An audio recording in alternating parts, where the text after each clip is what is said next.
ברשות מורנו ורבנו עטרת ראשנו, מרא דאתרא, רבי דוד סבח, שיחיה לחיים טובים שלום, יאריך ימיו בטוב, שנותיו בנעימים, ויאריך ימיו ממלכתו, אמן כן יהי רצון. לעורר שנות חיים, קהל קדוש. Nous sommes dans une période qui est connue comme une période qui est difficile, celle de Tisha B'Av. Le 9 Av est considéré comme le moteur de la transformation intérieure. Qu'est-ce que ça veut dire?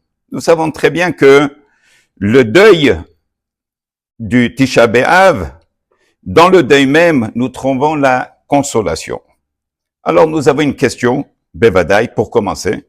Pourquoi la Torah mentionne-t-elle la date du décès de Aaron HaKohen d'Afka et elle donne la date? C'est comme si dans la Torah nous avons la Hiloula de Aaron HaKohen, qui est une date qui n'a pas été donnée ni pour Abraham, ni pour Yitzhak, et ni pour Yaakov Avinu, Alem Shalom. Quelle différence est-ce qu'on pourrait trouver? Pas Hasve Shalom au niveau de la Tzidkut. Ils sont tous tzadikim, ce sont tous nos patriarches. Mais qu'est-ce qui fait que vraiment Aaron HaKohen, il a eu ce mérite que la date de la Pétira, elle est notée, marquée dans la Torah? Alors le Sfat Emet, il nous donne une explication déjà pour pouvoir un petit peu démarrer et comprendre la relation entre le décès de Aaron HaKohen et cette période de Tisha B'Av qui commence bien sûr depuis Shiva Asar Betammuz. Alors Hachem a voulu qu'Aaron HaKohen quitte ce monde précisément au début du mois de Av. Pourquoi? Un mois qui marque la destruction des deux temples, comme nous le savons bien, afin que sa lumière de paix et d'amour puisse éclairer les générations à venir, précisément, à travers l'obscurité. Cette obscurité qui dure Shnot Galut Bahem Alpaim Shana, où est-ce que le Hazor HaKadosh, où est-ce que le Midrash, tous les Hachamim, les Rishonim, Baharonim, qui n'a pas essayé de nous donner des dates pour essayer de nous donner un petit peu d'espoir et dire voilà, ça y est, nous arrivons.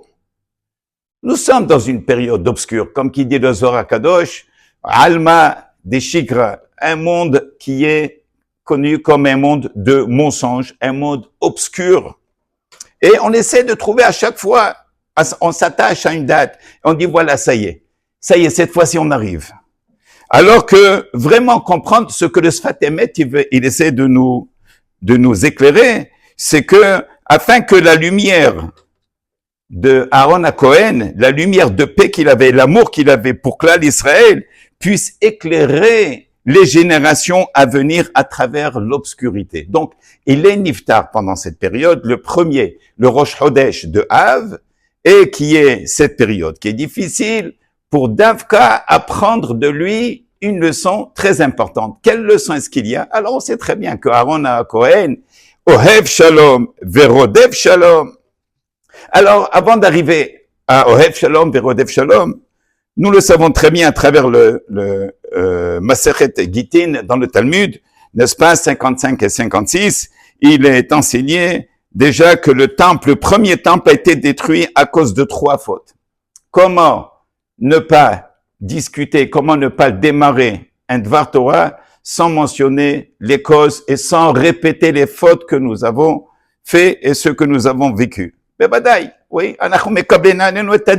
on prend sur nous le din Kuchabehu, Anachem. Alors, le premier temple était détruit à cause de 3 fautes. Avodah Zara, qui est l'idolâtrie. Gilu Arayot, qui est le débauche. Shfichut Damim, le meurtre. Et on se pose la question, comment c'est possible? Comment c'est possible? Les Hachamim, les Geonim, les Tanaïm Akedoshim, Kohanim Gedolim, le temple debout, la Shechina, et la chutzpah que nous avons pour aller et faire des averot les plus graves possibles. Avodah Zara, Gilu Arayot, Shfichut Damim. Comment expliquer ça? Nous n'allons pas rentrer maintenant dans l'explication de ces 3 avérotes, mais on mentionne la destruction du premier temple. Le deuxième temple, il a été détruit, probablement, comme les Hachamim le disent, oui, et ça a été même garanti, ça a été certifié, à cause de quoi? Sinat Hinam. On dit, peut-être, non, on arrive à la conclusion que c'est Sinat Hinam. Ça veut dire, si nous avons le premier temple avec 3 grandes avérotes, n'est-ce pas, comme nous avons dit, Avodah Zara, Shfichut Damim, et le Gilui Arayot, le deuxième temple va être détruit pour une avéra principale. Ça veut dire quelle est l'équivalence des 3 autres. Alors, comment est-ce qu'on appelle ça? Si vous voulez, bien, on reprend notre sujet de Sinat Hinam. Sinat Hinam, qui veut dire, bien sûr, la haine gratuite. Un poids spirituel aussi grave que ces 3 fautes ensemble, 3 fautes graves. D'un côté, Sinat Hinam, qui est l'équivalence des 3. Elle détruit ce que même les mitzvot ne peuvent sauver, si elles ne sont pas accompagnées par amour et par respect et par l'unité. Et on sait très bien que l'unité de Klal Israël, c'est primordial. Nous avons reçu la Torah, comme qui dit Rashi, Vayhan Ha'am, en singulier. Pourquoi en singulier? Vayhan Ha'am, c'est tout le peuple. N'est-ce pas? Quelques millions de Juifs qui sont sortis d'Égypte après l'esclavage. Vayhan, en singulier. Un cœur, qui dit Rashi. Oui. Alors, où est-ce qu'il est ce cœur? Il y a plusieurs cœurs. Chacun tire, comme on dirait, chacun tire la couverture de son côté. Zéomer anitzodek, mais Zéomer anitzodek. Celui dit, moi, c'est à moi. Alors tu dis, non, c'est ma partie à moi qui m'appartient. Cette haine gratuite qui est revenue. Aaron HaKohen, lui, était l'homme de la paix par excellence. Comme dit Hillel dans Pirkei Avot, soit parmi les disciples d'Aaron HaKohen, celui qui aime la paix et la poursuit. Ohev Shalom, Verodev Shalom. Comment est-ce qu'on peut aimer? Alors supposons qu'on peut aimer le Shalom. On aime, qui c'est qui n'aime pas être en paix? Mais Rodef Shalom, courir après la paix, comment est-ce qu'on pourrait expliquer une chose pareille? Qui aime les créatures et les rapproche à la Torah. Ça, c'est Aaron HaKohen. Il aime les créatures, Ohev et Beriot, sans aucune différence. Et le mot créature bériot inclut même ceux qui ne semblent pas mériter d'être aimés. Elo alenu, Yashem Yirahem alenu, Bemet, Mikol Alev, il faut le dire. On est partout et on tire ce problème avec nous, même à la synagogue. Je vais pas m'asseoir là-bas, non, parce que son parfum me dérange, j'aime pas comment est-ce qu'il s'assoit, j'aime pas ce qu'il fait, il n'arrête pas de... On est toujours à la critique, toujours à la critique. Qui c'est qui a raison? C'est moi qui a toujours raison. Hein? Alors quoi faire avec ce défaut? Il dit qu'il aime les créatures et qu'il les approche à la Torah, ceux qui semblent pas mériter d'être aimés. Ça, c'est le travail d'Aaron HaKohen. Ceux qui n'ont même pas, ceux qui ne semblent pas mériter d'être aimés, il faut les aimer. Pourquoi? C'est facile d'aimer ceux qui sont sympas, ceux qui sont gentils, ceux qui ne causent pas de problèmes. C'est comme un professeur à l'école. Qu'est-ce qu'il fait? Oui, malheureusement, je dis bien malheureusement, les enfants problématiques, il les met en arrière. Et les enfants qui sont bien, qui écoutent, ils sont tous ici en avant. On avait appris, il y a une Gemara que nous faisons tous les soirs, qui est Masechet Ta'anit. Et là-bas, il parle de ça.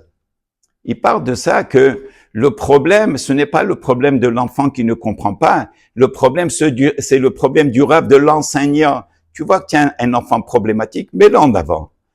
Il y a la récréation, tu le prends, tu l'enlaces, tu lui parles, tu l'aides. Non, tu le mets en arrière, c'est tout, c'est plus ton problème.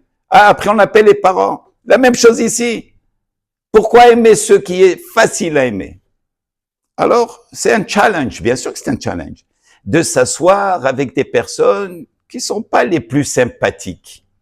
Oui, j'ai eu l'occasion la semaine dernière de parler avec quelqu'un sur Shabbat. Shabbat. Qui vient chez toi ce Shabbat? Alors, je dis, voilà, Baruch Hashem, on essaye presque tous les Shabbats d'avoir des invités. Et toi? Il me dit, moi, je ramasse tout ce que les gens ne veulent pas avoir chez eux Shabbat. Et vraiment, ça m'a marqué. Ça m'a marqué comment tu fais, tu es assis, tu invites à la maison, comme qui dit au Rahim Akadosh, il ne passait pas à table. Oui, même c'est raconté l'histoire qu'un vendredi soir, il ne pouvait pas passer à table, il dit à son chômage, va me trouver quelqu'un. Il dit, Rabbi, je suis parti, je trouve pas, retourne. Il va 2, 3 fois, il lui dit, va à côté du cimetière. Peut-être il y a un pauvre là-bas qui pleure, il est parti prier aux morts pour qu'Hachem lui envoie une Yeshua pour que quelqu'un l'invite. Et effectivement, il est parti là-bas à côté de Beth Haïm, il a trouvé quelqu'un, il l'a amené à la maison. Alors, comment être assis à table? Oui, mais c'est ça le travail. C'est ça, nos premières années à nous, nos teshuva, n'est-ce pas, d'être invités par les grands rabbanim, par autre, Rabbi David, Shlita chez Yahya Lahim Tovim, Berefoua Shelema, qui nous invitait avec la rabbinite à aller à Shalom. Qu'est-ce qu'il a besoin d'être assis avec des jeunes? Celui-là, il est tatoué, l'autre, il a la tête rasée, l'autre, il a la chemise ouverte jusqu'en bas. Il a ces jeunes filles à lui, autour de la table, d'amener. Le travail, il est là. Le travail, il est là. Alors, la réponse n'est pas ici d'aller et de chercher d'Afka. Ce qu'on aime, c'est ce qui est plus facile à aimer. Et ça, c'est Ohev Shalom, Verodef Shalom. Mais en développant une capacité à aimer même ce qui nous dérange. Il faut développer cette capacité. Il te dérange, assis-toi avec lui. Le Ramchal, il dit une chose extraordinaire. Le Ramchal, il dit, quelqu'un qui a un problème de donner la tzedaka, qu'est-ce qu'il devrait faire? Il a un problème. Il dit, je travaille dur pour mon argent, et on le comprend très bien. On frappe à la maison presque tous les soirs, donne-moi, tel lit. Alors, qu'est-ce qu'il dit le Ramchal? Il dit, le Ramchal, prends une poignée de 1 sou. On ne te demande pas $1. 1 sou. Mets-le dans la poche. Et systématiquement, 3 fois par jour, mets ta main dans la poche et tu la mets dans une boîte. C'est tout. Ça veut dire quoi? Ça veut dire changer cette mida. Ce trait de caractère qui est extrêmement difficile à de changer, elle peut se changer. On peut la travailler.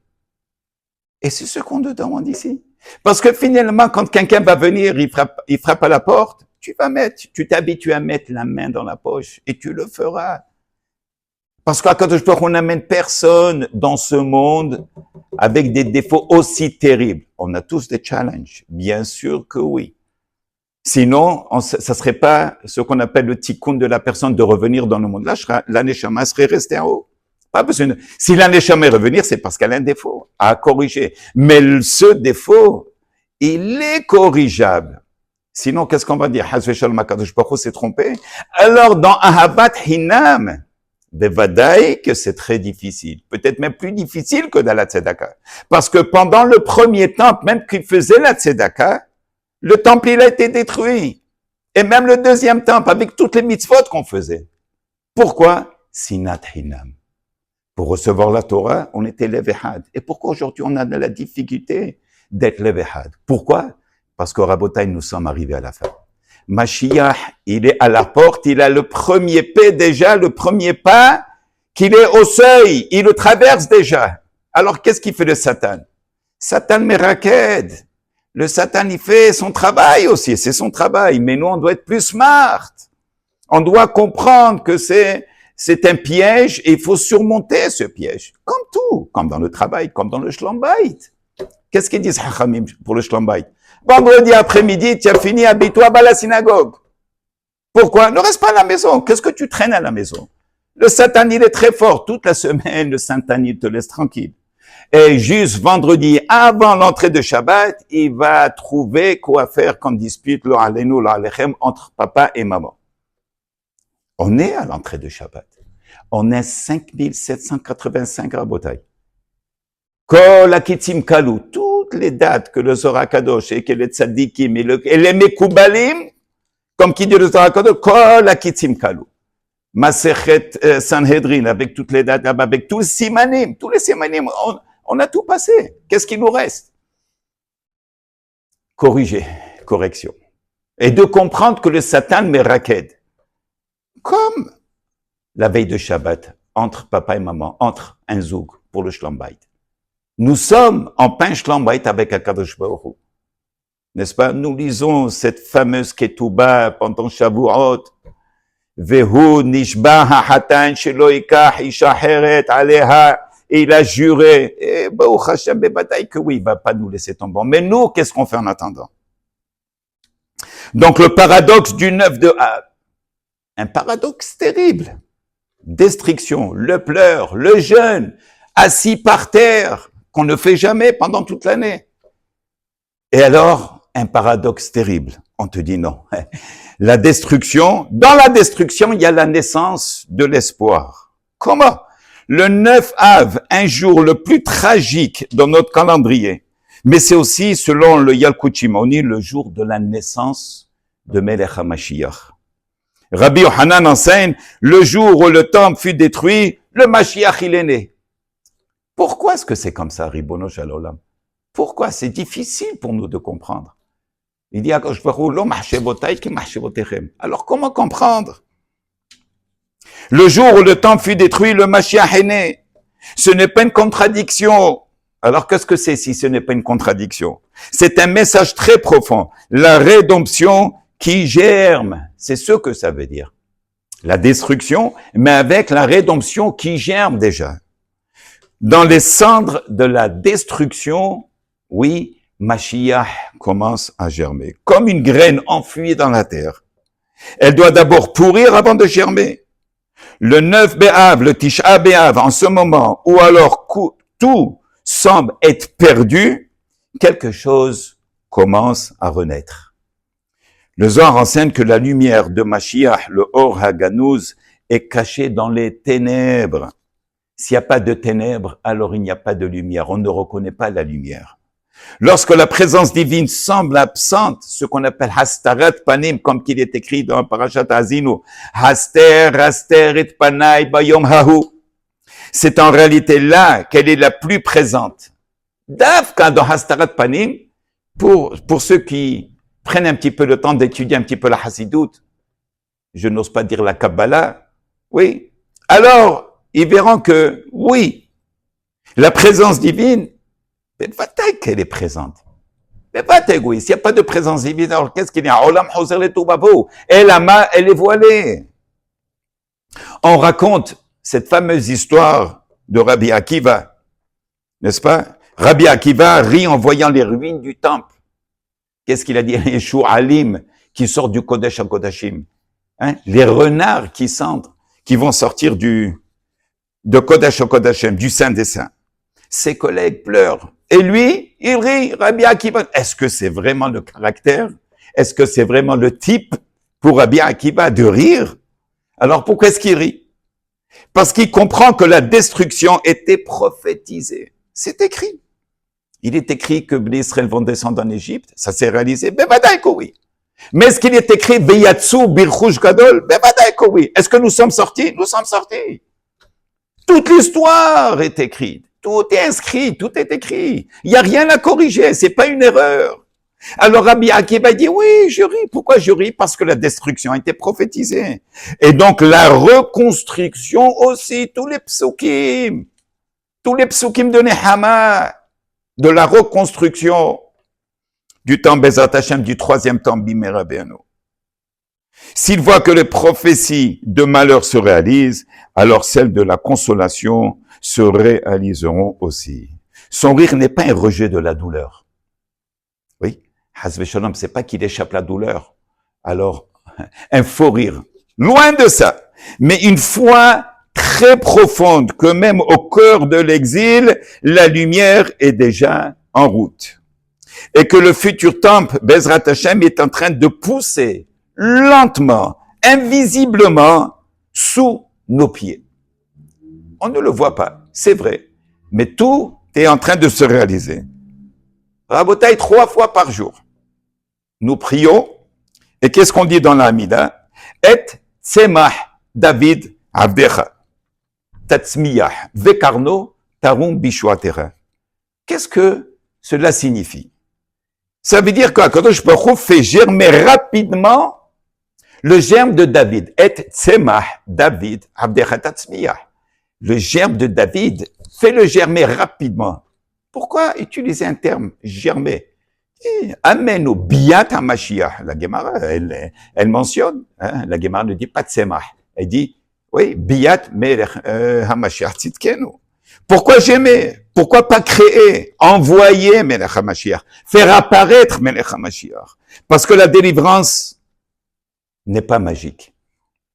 Elle pousse comme une plante, lentement, après être cachée, après être passée par une forme de disparition. même le temple, même la Shekhinah peuvent sembler détruits, mais leur renouvellement est déjà en cours. Donc, de la même manière que si quelqu'un veut planter un arbre, il prend une graine, cette graine, elle est enfoncée dans la terre, elle ne va pas germer tout de suite. On a l'air que rien ne va sortir. Peut-être qu'on s'est trompé. Peut-être c'est pas ça du tout. Peut-être la terre n'est pas bonne. Peut-être le climat n'est pas fait pour ça. Et pourtant, la plante ne va pas germer tant qu'il n'y a pas une destruction complète. Ça veut dire la graine doit être détruite. Elle doit être pourrie complètement et de là va germer. Ça, c'est et tzemach. David, Avera metatzmiyah. Dans les générations peut-être les plus catastrophiques, dans les moments les plus catastrophiques, dans les moments où est-ce qu'il n'y a plus d'espoir, peut-être ce que là-bas, où est-ce que Melech HaMashiach va apparaître comme qui dit Keheref Hain, la Yeshua, Keheref Hain, en un clin d'œil. La vision du Rambam et de la Hassidoute, de la Kabbale. Le Rambam enseigne dans les Ilchot Ta'anit que les jours du jeûne, tous les jours de jeûne deviendront des jours de joie dans les temps futurs. Ça veut dire, Bisman, Melech HaMashiach, n'est-ce pas? Kol Yemei Hatzon, tous les jours de jeûne vont se transformer en 2 jours de Simcha, en 2 jours de jeûne. Et dans la Kabbale, cela signifie que la lumière cachée de Tisha B'Av se transformera en lumière de délivrance révélée. Pas cachée, mais révélée. Le Tisha B'Av deviendra un jour de fête, comme le 15 d'Av, le Tou B'Av. Un des jours les plus joyeux que nous avons dans notre calendrier. Et maintenant, si c'est comme ça, quelle est notre mission? Que devrons-nous faire? Le deuil ne suffit pas. On était par terre, on était à terre l'année dernière et les années précédentes. Nous, les rabbanim, on a pleuré, on a pensé, on a eu peut-être un peu plus de kavana, on a essayé, on a pris sur nous des choses. Alors, quelle est en réalité, quelle est la mission? Le deuil ne suffit plus. Les larmes seules ne vont pas construire le Beth Hamikdash et ne vont pas faire amener Melech HaMashiach. Il faut agir comme Aharon HaKohen, poursuivre activement la paix, même quand elle semble impossible. Et il n'y a rien qui est dans l'impossible. Tout est possible. Imiesh Ratson, alors on peut. Il faut aimer même ce que notre cœur rejette. C'est difficile. Bevadaï que oui, si c'était facile, alors qu'est-ce qu'on fait là? Bevadaï que le travail, il est là. Hakadosh Baruch Hu nous demande à travailler et de travailler dur. Et Hakadosh Baruch Hu, Hakol Bidei Shamayim, il n'y a rien qui se fait par hasard. Hakadosh Baruch Hu, il est Ma'amid Ben Isayon, il nous amène des épreuves, il va nous amener des gens que peut-être on n'a pas l'envie ni en parler, ni de discuter, ni d'être proche d'eux. Il va te les amener devant. Nisyonot, pour voir, est-ce que votre cœur est proche? Pourquoi est-ce qu'on prie dans la Haftara? Et on dit qu'Akadosh Baruch Hu, finalement, il va nous enlever ce cœur de pierre. Venatati lachem lev hadash, Bassar, enlever ce cœur de pierre. Alors, pour ça, il faut aimer. Même ce que notre cœur rejette. Même ceux qui nous blessent. Ou bien parfois on est même humilié par eux. C'est difficile. On se fait humilier, on se fait voler, on se fait tricher. Eh bien, la réparation, elle est là. C'est le tikkun. C'est cela le vrai service de Hachem, ce qu'on appelle avodat halev, le travail du cœur. Mais c'est ainsi ce que nous reconstruisons le temple, pierre par pierre, cœur par cœur. En conclusion, le Tisha B'Av, c'est vrai, est un paradoxe, un jour de larmes, mais aussi un jour porteur d'espoir. Un jour de ruine, mais aussi le sol sur lequel repoussera la forêt du futur. Pourquoi une forêt? Nous avons déjà parlé de ça plusieurs fois. Quand une forêt prend feu, n'est-ce pas? On aurait pensé que c'est la fin. Et d'Afka, quand tout est à terre, il reste plus d'arbres, à travers les cendres, oui, on voit une nouvelle génération qui germe. C'est incroyable, tu aurais pu penser que c'est fini. Pas du tout. Comme une graine enterrée. La Géoula est déjà en germe. Le processus a commencé depuis très longtemps. Ce n'est pas seulement l'histoire de nos ancêtres, c'est notre choix aujourd'hui. Quel choix nous avons? Très simple. Pleurer sur la destruction ou planter des graines de la reconstruction. Alors, Yehi Ratson, que chacun de nous devienne un élève d'Aaron HaKohen, Ohev Shalom et Rodef Shalom, et que par notre amour, notre humilité, notre capacité à dépasser les blessures, nous assisterons à la venue de Melech HaMashiach Bimea Be'amenu. Amen. Keni Ratson. Ba'chodanaï l'olam. Amen ve'amen.